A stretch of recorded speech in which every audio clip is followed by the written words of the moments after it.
I don't know if you've ever read through or even parts of a Guinness Book of World Record or not, but I got one for Christmas as a teenager, and it fascinated me. I read the thing literally from cover to cover, and I was absolutely astonished by things that people were able to do and gain notoriety. And sometimes they were pretty cool accomplishments, other times they were really silly. Here's an example. This guy's name is Roy Sullivan. He's been struck by lightning seven different times in his life. Between the months of March and June, I'd recommend you not hang out around or near Roy Sullivan. If you're invited to a party with him, don't go. This woman's name is Alyssa Cagnoni. She recorded the loudest burp in history.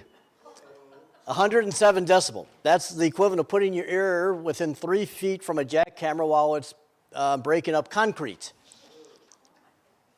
I read that. I was thinking her parents must be really proud of her. This is Michael Lotito.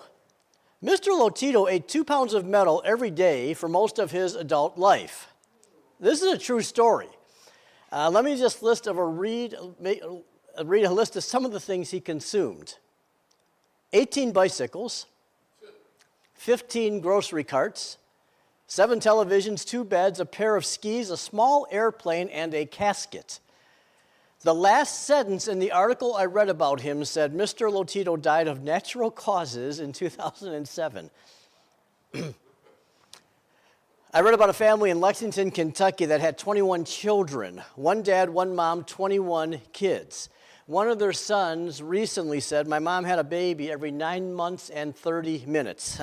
It's one of the best lines I've ever heard in my life. My humanities teacher in high school was really a very wonderful person, very smart, very talented, very likable. All the students agreed that she was one of the better teachers.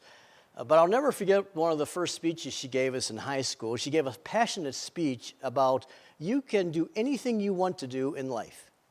You can become anything you want to be in life. You can accomplish anything you want to accomplish. And I remember sitting there in class thinking, as much as I liked her as a teacher and as well respected as she was wrong about this. We're all human. We all have limitations. We all have constraints. We all have restraints. There's only so much we can do. There's only so much we can become on our own. And that's why a friendship with Jesus is so very important. Maybe you remember the day when Jesus fed a large crowd of people with some fish and bread. And at the end of the day, he dismissed them. And after they were dismissed, he told his 12 disciples, "Okay, now I want you guys to go out across the lake, go across the Sea of Galilee. I'll meet you in the morning." And when they left, Jesus went up the side of the mountain to spend some time with his Father in prayer. He had been with crowds for so long, I think he really just needed to catch his breath, honestly. But while he's up there and he's enjoying this time alone just with his Father, a storm sets in. His disciples are in the middle of the Sea of Galilee, and when storms hit that lake, they were usually dangerous storms. He's watching. His disciples are about halfway across the lake, and they're struggling. And Jesus decides he's going to go out and help them. He makes his way down. And here's where things become interesting because Jesus doesn't have the limitations that you and I have. Like if we were going to go out into the lake to help someone, we'd have to get a boat, rent a kayak or something. But Jesus just stands on the surface and walks across the water. And so he gets out there in the lake, he begins to walk, and he takes one step after another until he's finally within eyesight of the boat, even though he wasn't clear enough for them to see who he was. And when one of the disciples finally sees this figure out in the water, they scream, "It's a ghost." Rightfully so. Like, no one's ever seen anyone do something like this before. They've been out on the lake many times. This was completely different for them. It would be scary, but Jesus shouts back, "Don't be afraid." I mean, imagine you're out on Lake Erie. It's Memorial Day. You're out there with some friends. You've got some friends and their families. They're out on boats. They're enjoying some boating and skiing and tubing, maybe some fishing. And you're out there a couple miles offshore, and someone says, "Hey, there's a guy over there." And you look, and the guy is not like in a boat. He's standing out in the middle of the Lake Erie. You're in 20 feet water that's 20 feet, 30 feet deep, and there's this guy, he's just out there walking. I mean, everyone grabbed their phones and started taking pictures and videos, right? And then you'd probably start to freak out. Like, even if you're the most calm, cool, collected person in the world, if you're out on Lake Erie and you see someone standing on the water and he's walking towards your boat, it's going to get your attention. You might start the motor up and go off in the other direction. Here's where it gets even a little more interesting. From inside the boat, Peter speaks up after hearing Jesus' voice and says, "Lord, if it's you, tell me to come out on the water." And Jesus gives him a one-word invitation, "Come," Jesus said. Then Peter got down out of the boat, walked on the water, and came toward Jesus. But when he saw the wind, he was afraid, and beginning to sink, he cried out, "Lord, save me." Immediately, Jesus reached out his hand and caught him. Now, as I was thinking about this story this week, another story got my attention, a book. Someone handed me a book, and I started skimming through it a little bit. It's by a pretty famous historian and economist, and he basically proposes that in American history, every 80 to 100 years, we face a major crisis as a country that causes us to reprioritize things in society. He's basically describing a generational storm. He says they keep coming up every 80 to 100 years. And he begins with this timeline. He goes back to the 1770s during the time of the American Revolutionary War, and he says, what good came out of that conflict with Britain was the greatest experiment and expansion of democracy that the world's ever known about. He's right in that assessment. Then he moved up to the 1860s, and he described our Civil War. And he said the good that came out of that internal conflict was our nation was in the Industrial Revolution launched, and it united our country and brought people together. Not a bad outcome. Then he fast-forwarded to the 1930s and 1940s and talked about the Great Depression and World War II. And he said the good that came out of that very bad global war was this economic superpower known as the United States. And we shared our massive wealth and prosperity to a world that desperately needed to heal. We rebuilt much of the rest of the world. And then he wrote, we're on the brink of another one. He calls it the fourth turning. He said at some point during the 2030s, we're going to face another major crisis as a nation. He said, right now, just ask anyone if it feels like we're standing on the edge of a waterfall. And I kind of like that visual because I've kind of felt that way to some degree. I mean, I understood what he was saying. He said, one of three things is going to push us over this waterfall. He said, some sort of economic collapse because the debt our nation has taken on is so great we can no longer sustain it. He said, number two, or some internal conflict like a civil war because the political partisanship in our country has gotten way out of control and we're being pulled apart and feel like we've got this wedge just driving people apart. Or he said, a global war, which he thinks is the most likely because of the axis that's been created between Russia and China and North Korea and Iran, and they want to destroy Western civilization as we know it. So you came here for some good news today, right? I mean, I'm literally reading this gloom and doom, this predictive scenario, and I thought to myself, if or when we get pushed over this waterfall, and I hope we don't, but if or when we do, I want to be in the boat with the guy who can walk on water. And I think that's the key. So let me draw out some simple applications from Matthew 14 that I hope will bring you some peace no matter how bad things get in your life or your home or your country, whatever it is. The first is this. When Peter cried out, Jesus reached out. Now again, I don't want our country to go through an economic collapse or a civil war or a global war. I'm not suggesting that's even going to happen. That was just some guy's idea. I kind of think we had the fourth turning when we had the economic depression 10 years ago and 9/11 and things like that.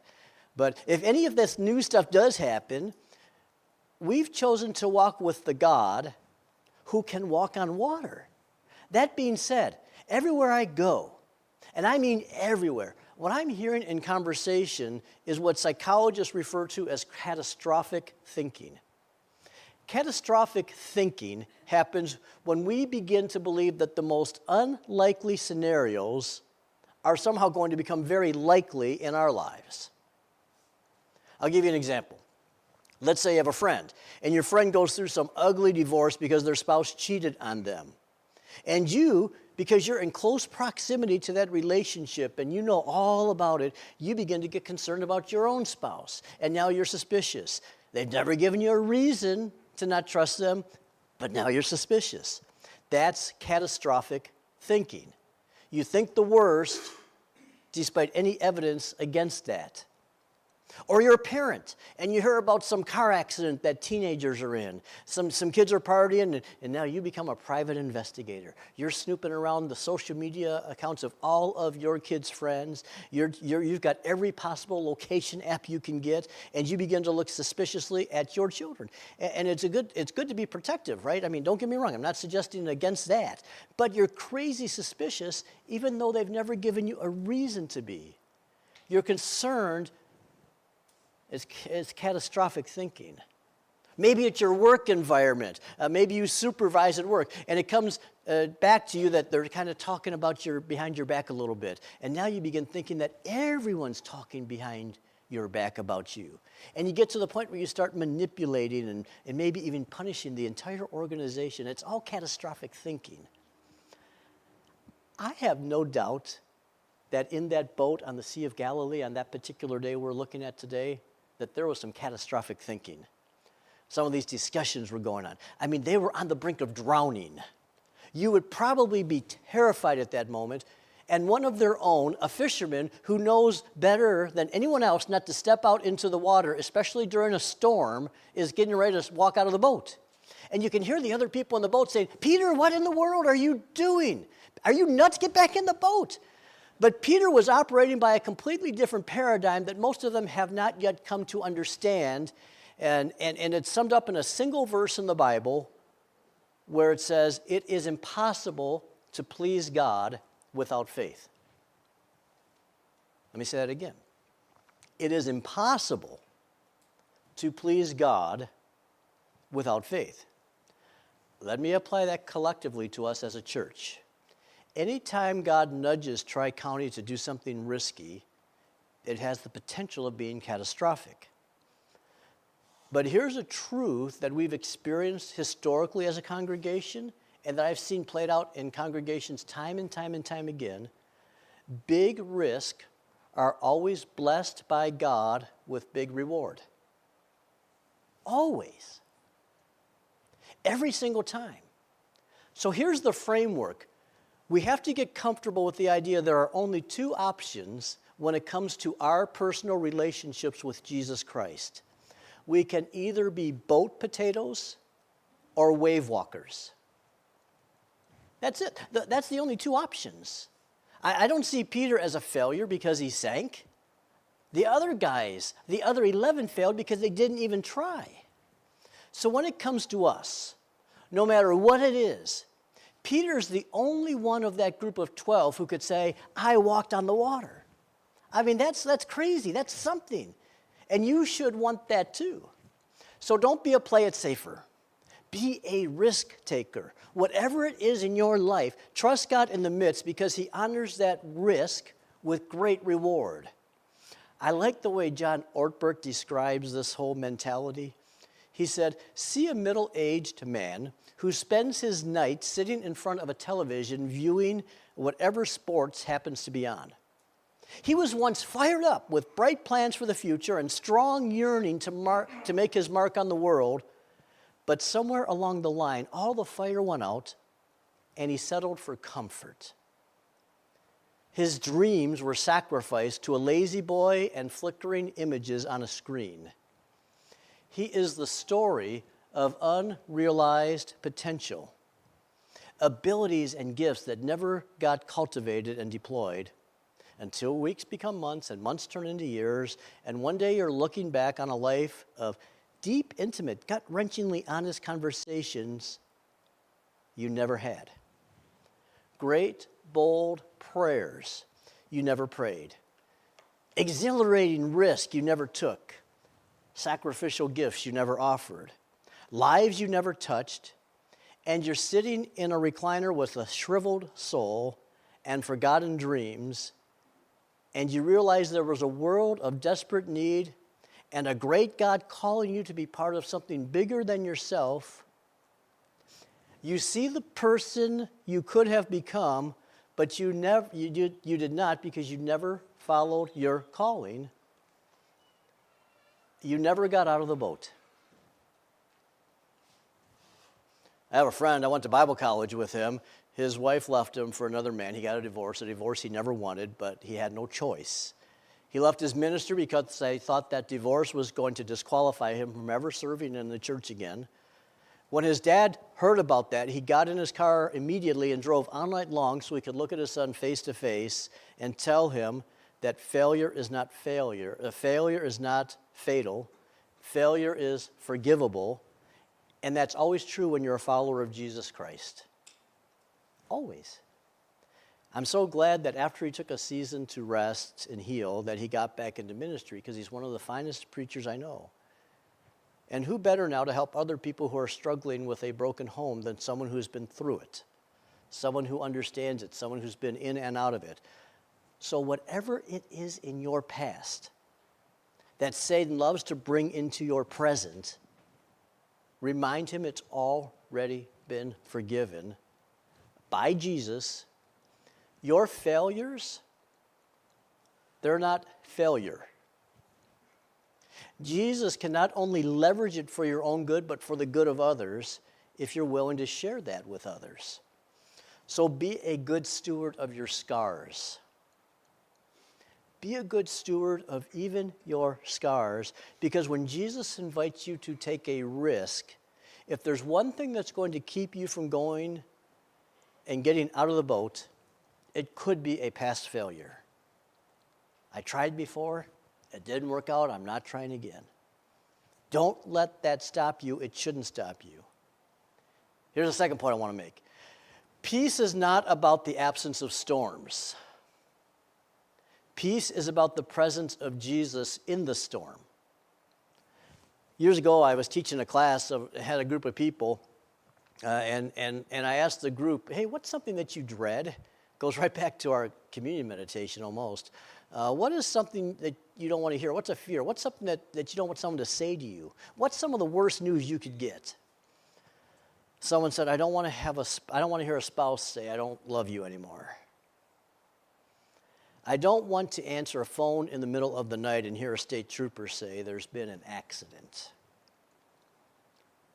I don't want to be in the youth pastor's office and hear your daughter's pregnant or your son's addicted. I don't want my spouse to come home and say I lost my job today. I don't want a nurse practitioner look at an ultrasound and say we can't find a heartbeat. I don't want to have the coroner call and say it wasn't accidental. They took their own life. I don't want to hear a judge or attorney say, I'm sorry, but you're going to jail. Those are storms that some of you have weathered. Some may be weathering, and others might be going to weather. And if you've ever seen the destruction caused by a tornado or hurricane or tsunami, that's the way it feels emotionally when someone drops horrific news on your lap. You can just look on the debris of the landscape and wonder, can anything good come out of this? And exactly in that moment of hopelessness and despair, that is when Jesus shows up and does his very best work. Typically, he wants to lead you away from the brokenness and put you in the direction of restoration. So I asked that same class of people when we got near the end of the lesson, I said, hey, let's flip the script a little bit. What's on the other side? Some of you have been there. You've heard the bad news. What can you hear that brings you peace? What is it that brings you comfort? What's that look like? The very first thing someone shouted out was blue skies. Isn't that interesting? A beeline straight to creation. God could have made skies brown, gray. He made them blue and vibrant. Another person said falling snow, and they immediately connected it to the promise of Isaiah when he said, though my sins were like scarlet, he made me white as snow, purified me, cleansed me. He did the same for you. Someone else said, sitting by a campfire. Now I can resonate with this one. The smell of it, the sound of it, it's just relaxing. Sunrises and sunsets. Psalm 113 says, from the rising of the sun to the place where it sets, the name of the Lord is to be praised. It means anywhere you go, God's worthy of your praise. How about a gentle rain after a long winter? And up from the ground comes some new, fresh greenery, new life, resurrection. It's not death alone. It's a good reminder that there's always life on the other side. A good meal with friends, one of my favorites. I love getting together with people I enjoy being with and just having a meal together, sharing our lives with one another. What about this one? Sitting on a beach chair watching the waves come in. It does something good for your blood pressure. It reminds you that there's a great big huge world out there and there's a God in control of it all. How about a sleeping baby? It's nearly a picture of perfection. It's a picture of innocence in a world that's gone corrupt. Peace is not just the absence of a storm. It's the presence of Jesus in the storm. When Josiah was just 4 or 5 years old, he got a bad cut on his knee. There was an infection. It was pretty scary for a while. But he got some treatment and was recovering. But part of the follow-up care was he had to go for a blood test, and he did not want to go for that blood test. And the nurse came to him, and she started to inject the needle, and he just would not hold still. He wasn't going to allow this to happen if he had a choice. And the nurse told me that I was going to have to hold him. And he was terrified. He wanted nothing to do with it. And now I'm the one who pretty much had to force him to sit still and to hold him into place and hold his arm in place. And I remember telling him, this won't hurt as much as you think it will. It's going to go by quick. No matter what the pain, it won't last. And I'm not going to leave you. I knew a little poke was coming, a little pain. But I also knew I was going to hold him and I'm going to help him get through it. And we've been there a lot as parents. And that's why I resonate with the words of God in the Bible where he looks at us as his children and he says, I will never let you down. I will never walk off and leave you. And he's been true to his word. You've never spent a moment of your life unnoticed. You've never spent a day of your life unloved. He is always watching. He even is with you when you make mistakes. And guess what he doesn't do when you make mistakes? He doesn't throw his hands up in the air and walk away and just leave you behind. He doesn't walk off in frustration. It's just the opposite. He's a good dad. Remember when you taught your kids to walk?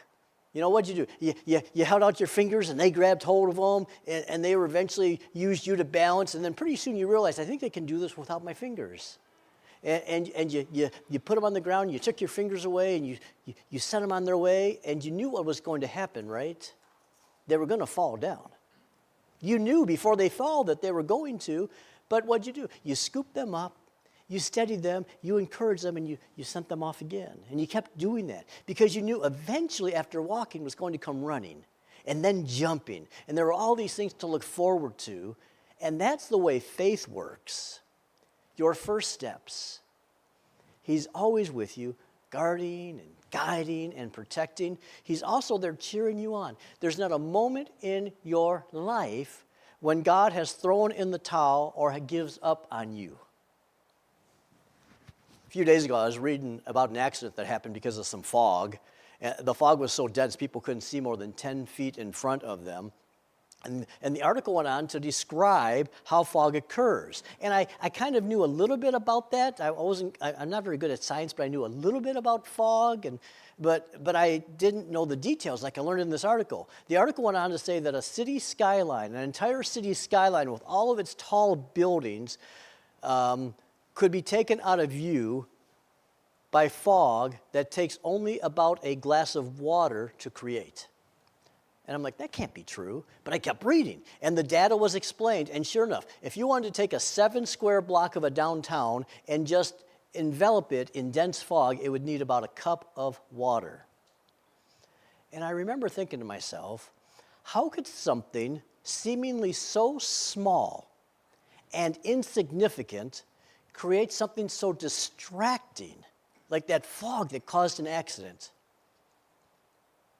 I hope you're wondering that too, because I got another example. And I know I've talked about this recently. I'm not going to keep harping on it forever, but it's a common discussion in my home and a battle sometimes. But if you want to see something that's really small and distracting that can get us off course real quick, here it is. Right? As I'm preaching, my son's got one in his hand looking at it. You have probably heard the statistics, but here are some reminders. 57% of teenage girls experience persistent feelings of hopelessness. That number doubled within a year of putting front-facing cameras on our phones.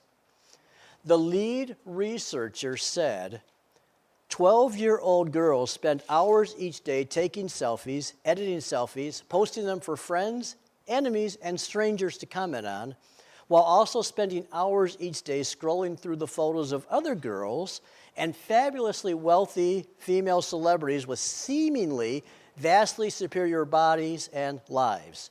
The hours spent each day on Instagram were taken from sleep, exercise, time with family and friends. He ends by saying, what did we think would happen to them? 8 to 12-year-olds are spending an average of 5 hours a day on their phone. Teenagers are spending 8 hours a day on their phone. It's not just negatively impacting them and their view of relationships, potentially for the rest of their lives, it's also negatively impacting those who call adults. He went on to describe some of the issues with teens and said it's taken away from their imaginations. It's causing the lowering of their standardized test scores in school. It's creating real problems for employers with their new employees who don't know how to work without having a phone in hand. He says it's distorting their view of relationships and distorting their view of reality. Then he said, 77% of Americans between ages of 35 and 54 also want to return to a time before society was always plugged in, a time before we had phones in our pockets that ruled our lives. Now, I like everyone here, but I could build a very strong case that there's so much reason for this catastrophic thinking that we talked about earlier that's going on in our society. The scrolling robs us of peace that Jesus plants in the heart, that the Holy Spirit develops and cultivates. These phones replace all of that with fear and anxiety and worry.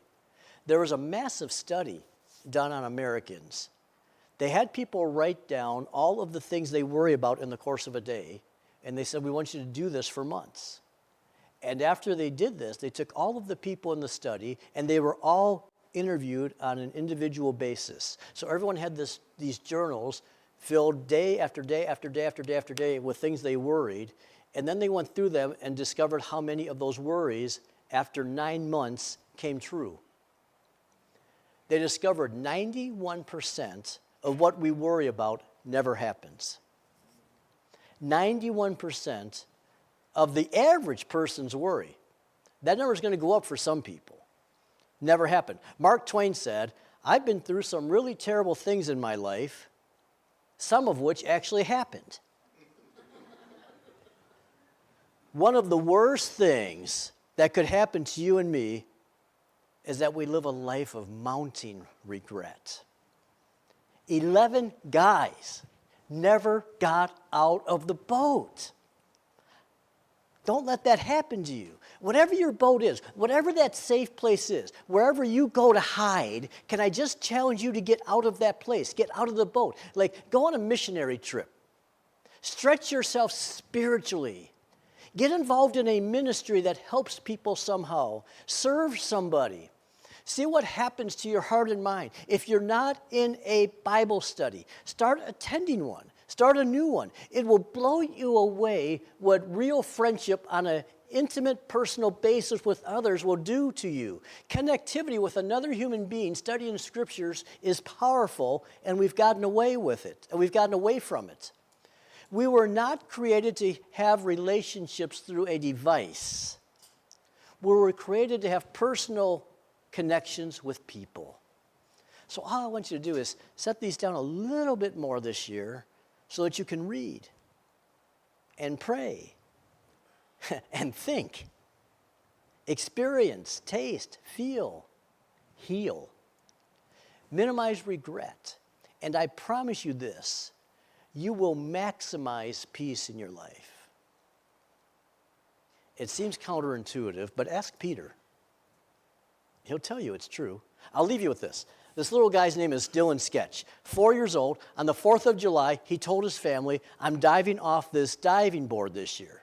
And they were surprised by it because they've been trying to get him to dive off the diving board for about a year since he was 3 years old. They did this over and over, but this day, just like the others, they put his floaties on him. They stayed very close by. They were coaching him, encouraging him. They even eventually tried to bribe him because even after he said he was going to do it, then he started to get away from it and said, no, I'm not going to. He eventually stepped off of that diving board back on the deck in fear. He was afraid of what was going to happen. Sitting nearby underneath a shady tree in his lawn chair was 95-year-old Daniel Bliss, a veteran of World War II. He heard all of this, so he got up with his cane, borrowed a pair of swimming trunks, and made his way to the end of that diving board. He wasn't stable by any stretch of the imagination. He was wobbly as they get. His balance, his equilibrium was off, but he took a dive. You saw it. It wasn't pretty. At 95 years of age, I don't know what you'd expect, but I'll tell you this, that last man's dive led to a little boy's first dive. And he understood an important axiom in life, and that is kids don't need us to say, this is how you do it. They need us to show them, this is how you do it. I'm telling you, the next generation is watching. There's a ton at stake for our church, for our country, a lot. And they don't need for us to tell them nearly as much as they need us to show them this is how you live by faith. If we want our lives to look differently and to end up differently than most other people's lives do, we need to live differently. Get out of the boat. Don't be a boat potato, be a wave walker. Don't be a play it safer, be a risk taker. Live with more faith, big risk, because on the other side of that big risk is a big reward.